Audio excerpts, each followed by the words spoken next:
छींक के जुकाम है, उसके लिए मेरे पास कोई आदमी नहीं आया। मेरे पास आया तो साइनस प्रॉब्लम के लिए आया। मेरे पास कभी कोई पेशेंट नहीं आया कि जी मेरे पेट में गैस बन गई, नहीं आया कभी। ये मेरे पास जरूर आते हैं पेशेंट सुबह शाम तक, मुझे इतने सालों से एसिडिटी रह रही। मैं अपने मुंह से कह देता हूँ कि वो कहते बुखार है, क्रोसिन खा लूं, मैं खा ले भाई। मैं नहीं लिखता काफी दवाई ने काम करना या नहीं करना, तो that is my strength, that is my weakness, जो है वो मेरे साथ है। वैद्यकीम.com पे आपका स्वागत है। आज है हमारे साथ वैद्य रविंदर वात्स्यायन फ्रॉम संजीवनी आयुर्वेदशाला। स्वागत है डॉक्टर आपका। Thank you. मैं पिछले 49 ईयर्स से आयुर्वेद की प्रैक्टिस कर रहा हूँ। इस 21 जून को I will enter into 50th year of my practice. तो एक आधी सदी का ये सफर, काफी लंबा सफर है, और इस दौरान मैंने आयुर्वेद के कई युग बदलते देखे हैं, कई ट्रेंड्स आते देखे हैं, और बड़ा कुछ होता देखा है इस दौरान। मेरा जन्म एक ऐसे परिवार में हुआ था जहाँ मेरे दादा परदादा और उससे भी आगे जनरेशंस महाभारत के समय से वैद्य ही थे। तो स्वाभाविक तौर पर घर में माहौल ऐसा था, तो मेरे माता पिता ने मुझे इस तरीके से ग्रूम किया कि मैं भी आयुर्वेद के माध्यम से समाज की सेवा कर सकूं। तो मैंने अपनी education government Ayurveda college Patiala, जो उस वक्त एक नामी संस्था थी, और 1976 में मैंने वहाँ से आयुर्वेदाचार्य कंप्लीट की। उसके बाद से मैं प्रैक्टिस में आ गया। It's a proud moment for me कि मैं ऐसी महान शख्सियत के साथ आज बैठी हूँ और इंटरेक्ट कर रही हूँ। सर, जैसे आप इतने साल हो गए आपको आयुर्वेदा में, तो ट्रेनिंग की जर्नी कैसे आपकी स्टार्ट हुई आफ्टर योर डिग्री? ग्रंथों में हमारे ये कहा गया कि सतताध्ययनम वादा परतंत्रावलोकनम। वैद्य को ये नहीं कि आपने कॉलेज से पास आउट कर लिया तो उसके बाद आपकी एजुकेशन खत्म हो गई है। सतताध्ययनम का अर्थ है कि कंटिन्यूस एजुकेशन, चाहे वो ग्रंथों का अध्ययन करने से हो, चाहे वो किसी और सोर्स से हो, वो एक प्रोसेस जारी रहता है। जो स्कॉलर्स हैं उनके साथ डिस्कशन करना, उनके साथ वार्तालाप करना, CMEs अटेंड करना। परतंत्रावलोकनम का अर्थ है कि दूसरे सिस्टम ऑफ मेडिसिन हैं, एलोपैथी वाले, उनमें क्या डेवलपमेंट हो रही हैं। क्योंकि आज के युग में आपको अपनी भाषा, अपनी बोली, अपनी बात कहने के लिए साइंटिफिक पैरामीटर्स की जरूरत पड़ती है। अगर मैं आयुर्वेद के हिसाब से वात रक्त को समझता हूँ, लेकिन जो आज के बच्चे हैं वो मुझसे यूरिक एसिड के बारे में जरूर पूछेंगे, जो उसके साथ मिलती जुलती डिजीज है, मैं उसको पैरामीटर उस तरीके से सेट करूंगा। तो ये एक प्रोसेस है जो लर्निंग का, ये सारी उम्र चलता रहता है।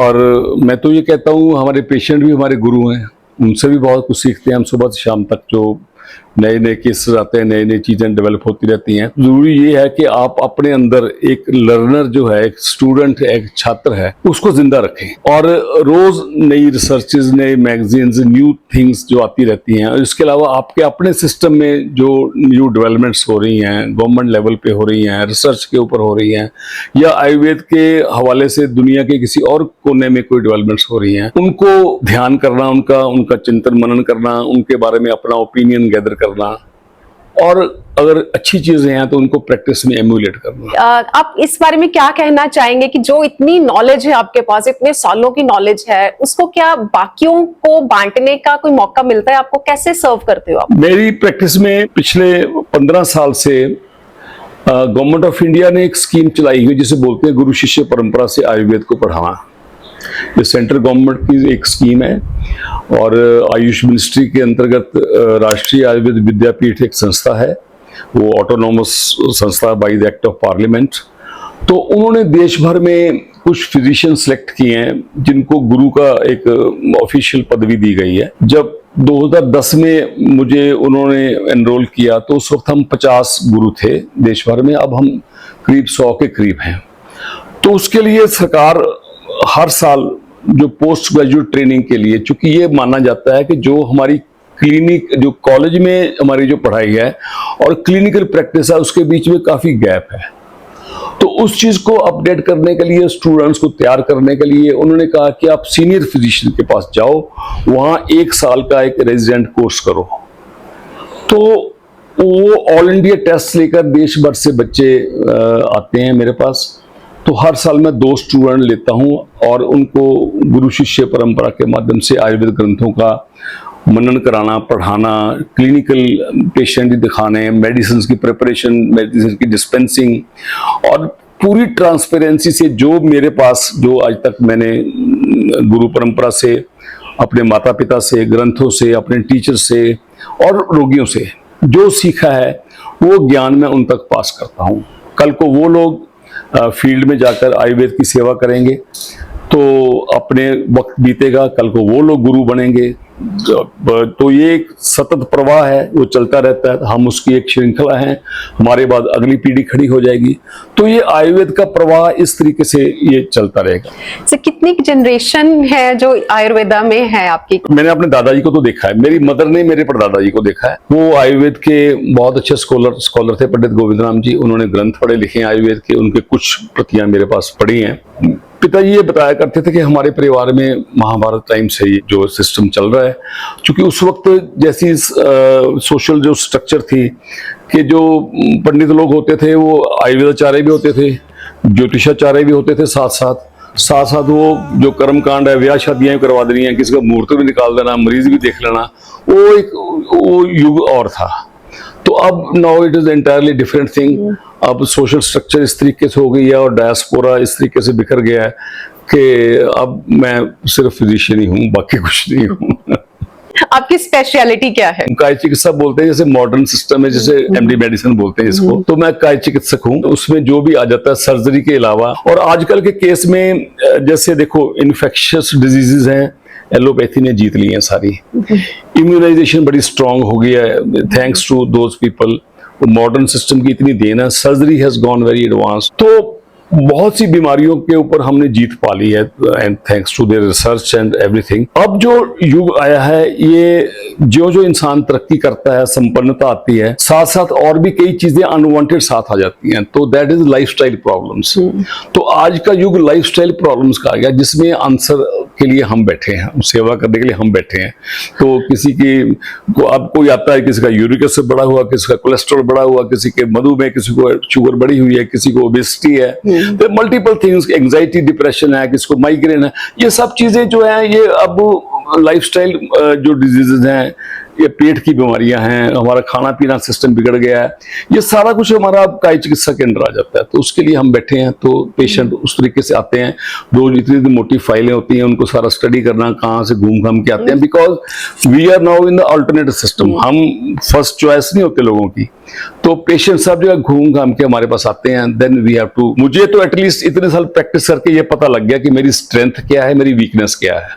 तो मैं अपने दायरे में प्रैक्टिस करता हूँ, उससे बाहर नहीं जाता। आपने कहा कि सेकंड चॉइस है, ऑल्टरनेट लोग जब घूम के हमारे पास आते हैं। हम चाहते हैं कि आयुर्वेदा जो हमारा मानना है वो फर्स्ट चॉइस होनी चाहिए, क्योंकि लोग वहां तक पहुंच ही ना पाए, उस बीमारी तक ही ना पहुंचे, आयुर्वेदा पहले ही उसको हैंडल करे। आपकी बात बिल्कुल ठीक है। एक तो लोग आजकल झटपट चीज चाहते हैं, हर चीज को झटपट चीज चाहते हैं, और मैं ये भी मानता हूं कि बहुत सी चीजें हमारी जिंदगी में जल्दबाजी का ही परिणाम होता है। जो हम मिथ्याचार करते हैं, ये सब जल्दबाजी के कारण ही सारा होता है।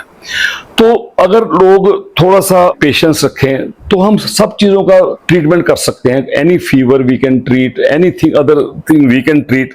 लेकिन लोग अब इतना टाइम ही नहीं देते। वो कहते हैं मैंने अगले दिन सुबह उठ के काम पे जाना, मुझे तो अब शाम तक एक बार बल्ले बल्ले कर दो, विच इज समटाइम डिफिकल्ट, और उसी का हम साइड इफेक्ट भी भुगतते हैं फिर जब हम ऐसी चीजें चलते हैं। एक चीज और मैं कहना चाहता हूँ, देखो पिछले सालों में लुधियाना में कोई एमबीबीएस डॉक्टर मार्केट में नहीं आया होगा, कोई नया क्लिनिक एमबीबीएस डॉक्टर का नहीं खुला होगा। Specialist doctor, MD doctor, DM doctor हजारों की गिनती में आए हैं। लुधियाना बहुत बड़ा शहर है। उसी तरीके से आयुर्वेद को भी अब एक स्पेशलिटी के तौर पर लेना चाहिए। हम डे टू डे डिजीज को तो सॉल्व करते ही हैं, अब भी कर रहे हैं, लेकिन अब जिस तरीके की समाज की हमारी अप्रोच है, हमारा उसके बारे में दृष्टिकोण और सारा कुछ हो गया है। अब सिंपल डायरिया के लिए मेरे को कोई पेशेंट नहीं आता, मेरे पास फ्लू के लिए आ जाएगा, मेरे पास अल्सरेटिव कोलाइटिस के उसकी एडवांस स्टेजेस हैं, उसके लिए मेरे पास लोग आते हैं, लेकिन सिंपल डायरिया के लिए कोई नहीं आया। मेरे पास सिंपल किसी को यूआरसी छींक के जुकाम है, उसके लिए मेरे पास कोई आदमी नहीं आया दवाई लेने आया। मेरे पास आया तो साइनस प्रॉब्लम के लिए आया। मेरे पास कभी कोई पेशेंट नहीं आया कि जी मेरे पेट में गैस बन गई, नहीं आया कभी। ये मेरे पास जरूर आते हैं पेशेंट सुबह शाम तक, मुझे इतने सालों से एसिडिटी रह रही है। तो आपने कैसा पेशेंट आया, कैसे उसको डिलीवर किया, उसके ऊपर बहुत डिपेंड करता है। नो डाउट आयुर्वेद को स्कूल लेवल से पढ़ाया जाना चाहिए, लाइफस्टाइल हमारा स्कूल लेवल से पढ़ाया जाना चाहिए, लेकिन वो अभी हो नहीं पा रहा। और मैंने अपने बचपन में ऐसे लोग देखे थे जिन्होंने सारी उम्र कोई अंग्रेजी दवाई नहीं खाई थी, वो देसी दवाइयां ही खाते थे। लेकिन वो अब जनरेशन खत्म हो गई। अब न्यू जनरेशन हमारी पुड़िया नहीं खाती, हमारे काढ़े नहीं पीती, और उनको उस तरीके की फ्लेवर वाली चीजें चाहिए। कई तरफ से प्रॉब्लम्स भी हैं, लेकिन फिर भी लोगों में प्रचार प्रसार आयुर्वेद का बहुत हुआ है। आयुर्वेद के जो मैसेज हैं ऋषियों का, जो उनका लाइफस्टाइल की मॉडिफिकेशन है, या और चीज़ उन्होंने बताई हैं, वो आम जनता तक हमने पहुंचानी है। मरीज को तो हम ठीक करते ही हैं, ऐसा भी कोई तरीका हो सके जिससे पेशेंट का प्रिवेंटिव हम उसको डील कर सकें कि बीमारी हो ही ना। क्योंकि जो शास्त्रों में जो कहा गया स्वस्थ से स्वास्थ्य रक्षणम आतुर से विकार प्रशमनम च, इसका मतलब है कि आतुर से विकार प्रशमनम, मरीज को ठीक करना, वो लाइन बाद में आती है। स्वस्थ से स्वास्थ्य रक्षणम, हमने स्वस्थ आदमी को स्वस्थ कैसे रखना है, उसकी good health, mind, body, soul, अपने एक वेलनेस का एक मैसेज कैसे देना है, वो अब आयुर्वेद में आता है। वैद्यकीय.com का एक हमारा ये मकसद भी है, जो आपने बात कही कि लोग बीमार हो ही ना, उसमें आयुर्वेदा कैसे हेल्प कर सकता है? देखिए, आयुर्वेद में मेन मकसद तो उसका यही है कि आप स्वस्थ पूर्ण आयु भोग सको। क्योंकि धर्मर्थ काम मोक्षाणाम आरोग्य मूल उत्तमम, जो आपकी जिंदगी में जो आपकी ड्यूटीज हैं, मैं फिजिशियन हूँ, कोई शॉपकीपर है, कोई प्रोफेसर है, कोई और काम कर रहा है, ये मेरी ड्यूटी है, ये मेरा धर्म है। उसके बाद आता है अर्थ, drive to attain wealth through legitimate means, सही तरीकों से धन कमाना। फिर काम का मतलब भी लोग बड़ी नैरो सेंस में लेते हैं। इसका मतलब है कि एक सेंस ऑफ फुलफिलमेंट, जो आप कमाते हो, अपने कंफर्ट के लिए खर्चते हो, अपने वो एस्पेक्ट देखो। देन कम्स मोक्ष, अगली दुनिया की बात सोचनी। ये चारों चीजें एक ही चीज के अधीन है, गुड हेल्थ। अगर गुड हेल्थ नहीं है तो ये चारों खराब हो जाएंगी। इसमें से कुछ भी नहीं कर पाओगे आप, ना ड्यूटी कर पाओगे, ना धन अर्जन कर पाओगे, ना आप सुख अर्जित कर पाओगे, तो ना मावा फेर पाओगे। तो आयुर्वेद का तो यही एम है कि हम पहले पेशेंट को ये चतुर्विध पुरुषार्थ समझाएं, फिर उसका लाइफस्टाइल की मॉडिफिकेशन की बातें आती है, जिसमें आहार, निद्रा, ब्रह्मचर्य का मतलब सेक्सुअल डिसिप्लिन होता है। तो आपकी फूड, आपकी ऋतुचर्या, आपकी दिनचर्या, सुबह से लेकर अर्ली मॉर्निंग से रात तक आपने कैसे जीवन यापन करना है पूरा, वो सब चीजें उसके अंतर्गत आ जाती हैं। तो ये एक बड़ा वाइड सब्जेक्ट है। इस पे कभी एक एक सब्जेक्ट के ऊपर मैं बोलना कहूँ तो मैं एक एक पॉडकास्ट आपके साथ कर सकता हूँ। तो अभी तो मैं ब्रीफ में इसको टचिंग दी सब्जेक्ट्स ओनली। जब आपने बोला कि वैद्य अपने नाम के आगे, तो बट आजकल डॉक्टर क्यों लगाना शुरू कर दिया? एक्चुअली वैद्य शब्द है जो, अगर आप इसको ध्यान से देखो, ये डॉक्टर शब्द से बड़ा शब्द है। वैद्य उसको कहते हैं जो जिसको शास्त्रों का ज्ञान है, मानसिक तौर पर और शरीर के तौर पर पवित्र है, जिसकी कमाई पवित्र है, हर तरह के केसेस हैंडल करने में निपुण है, तो वो वैद्य शब्द आता है। Who is a scholar, he is called वैद्य। उर्दू में जो यूनानी वाले मेरे दोस्त हकीम का अर्थ भी स्कॉलर होता है। हकीम का अर्थ फिजिशियन नहीं है, उसका मतलब स्कॉलर। मेरे लिए कई बार दुविधा हुई है, जब मैं अखबारों में लिखा करता था, ट्रिब्यून वालों ने, मैं वहां 10-15 साल में आर्टिकल लिखता था, उन्होंने मुझे डॉक्टर वात्स्यायन लिखना शुरू कर दिया, तो I lost my Vaidya. Public में डॉक्टर वात्स्यायन चला गया लफ्ज। लेकिन मैं वैद्य लफ्ज जब कोई मुझे कहता है या मैं किसी को कहता हूं, तो मैं ज्यादा कंफर्टेबल होता हूँ, ज्यादा एट ईज होता हूँ और अपने सब्जेक्ट के ज्यादा नियर होता हूँ। तो वैद्य लफ्ज जो है ये एक बहुत एग्जाल्टेड स्टेटस है। जब आप पेशेंट्स को ट्रीट करते हो तो सिंपल टेक्निक्स क्या यूज करते हो आप? पेशेंट को देखना, स्पर्श करना, स्पंदन करना, श्रवण करना, सुनना। अब श्रवण करने की बजाय आप स्टेथोस्कोप लगा के कर रहे हो, मेथड तो वही है। अब ये तो फिजिक्स की देन है ना, ये किसी एलोपैथी वाले की देन नहीं है। लेकिन आज के युग में पेशेंट ये कहता है, मुझे साइंटिफिकली भाषा में बताइए, मैंने अभी फलानी लेबोरेटरी से अपने सारे टेस्ट करवाए हैं, ये मेरा पैरामीटर आ रहे हैं, तो आपको इतना इक्विप्ड होना चाहिए, इतनी स्टडी आपकी होनी चाहिए कि उस चीज को आप अपने चीजों के साथ कोरिलेट कर सको, या पेशेंट तक साइंटिफिक भाषा में इस बात को अपनी को कह सको। तो डायग्नोस्टिक मेथड तो वही रहते हैं, लेकिन प्रिस्क्रिप्शन का जो मेरा मेथड है वो मैं आयुर्वेदिक ही है। मैंने हमारी क्लिनिक में एक भी सिंगल कोई एलोपैथी दवाई नहीं है और मैंने कभी लिखी नहीं है। अब मैं अपने मुंह से कह देता हूँ कि वो कहते बुखार है, क्रोसिन खा लूं, मैं खा ले भाई। मैं नहीं लिखता कभी। और सर जो मेडिसिन वगैरह हैं वो खुद प्रिपेयर करते हो आप? घरों की कंस्ट्रक्शन इस तरीके की हो गई है मॉडर्न, कि उसमें इतना कुछ अब वाइड रेंज की चीजें आप प्रिपेयर नहीं कर पाते। लेकिन हम बहुत सी ऐसी दवाइयाँ औषधि हैं जो हम काष्ठ औषधि हैं जो हम देहरादून से या बाकी शहरों से हम खरीद लेते हैं, फिर यहाँ आकर उनका जॉब वर्क करवाते हैं, उनका पिसवाना या उनको एनकैप्सुलेट करना या और करना, वो हम जॉब वर्क करवाते हैं, अपना बंदा ऊपर बिठा के और उसको प्रॉपर निगाह में रख के करवाते हैं।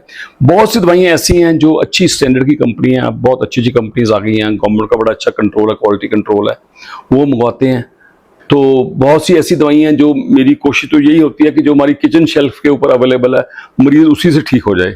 तो मैं उसी को बता देता हूँ कि भाई तू जीरा भून के खा ले, तू तो इसका ही कर ले, ये फलानी चीज इस्तेमाल कर ले।